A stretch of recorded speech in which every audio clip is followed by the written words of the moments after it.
In this video, we will learn about important life processes, maintenance of molecular and cellular organization.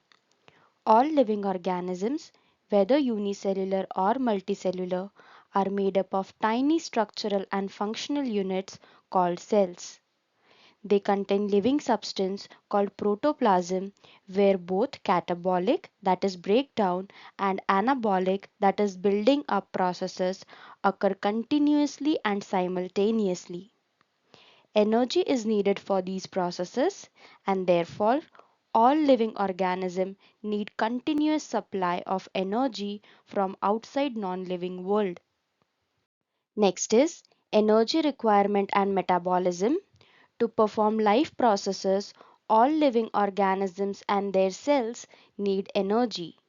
Even the molecular movements occurring within the cells require energy. Cells store ready-made energy in the form of ATP, that is adenosine triphosphate. It is an energy-rich compound that is formed from energy-releasing processes occurring in the cells.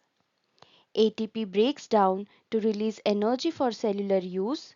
Therefore, ATP is called as energy currency of cell. In living cells, glucose is the substrate which releases energy on oxidation.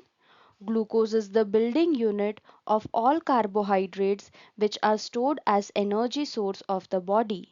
So we know that glucose is the substrate which is broken down in order to release energy, and this energy is stored in the form of ATP.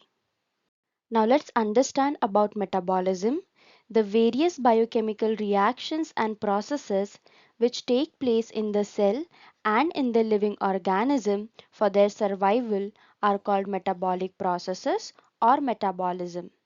Metabolism include both catabolic processes as well as anabolic processes. Now let's understand catabolic processes.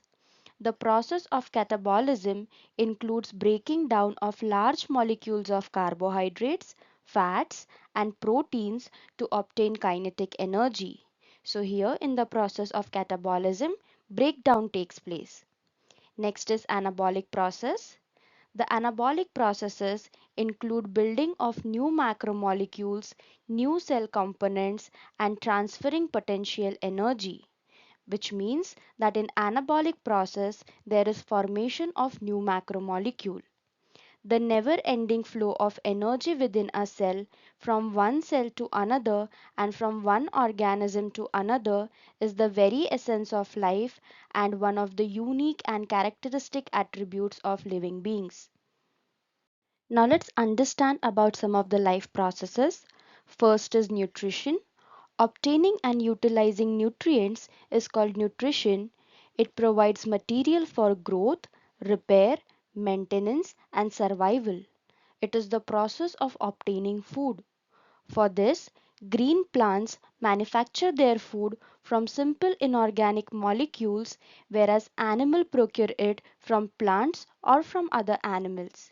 Hence, green plants have autotrophic mode of nutrition and animals have heterotrophic mode of nutrition. Next life process is respiration. Every living organism needs oxygen for the oxidation of food substances to meet its energy needs. During oxidation of food, carbon dioxide is formed. In respiration, oxygen is taken in and carbon dioxide is expelled.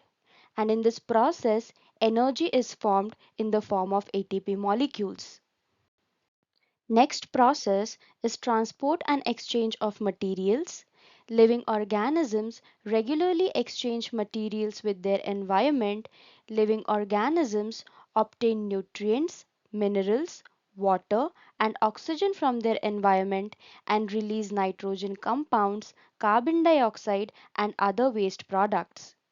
In single-celled organism, the entire body surface or cell surface is in direct contact with the environment and allows free exchange of substances. Whereas in multicellular organisms, special systems are developed to provide nutrients and oxygen to every part of the body. Digestive system has developed for nutrition, respiratory system for oxygen, and circulatory system in animals and transport system in plants for distribution of substances to all the body cells. Next is excretion. All living organisms have an efficient system to get rid of metabolic waste from the body. This process is called excretion. Next is growth, repair, and death. All living organisms and all cells exhibit certain degree of growth.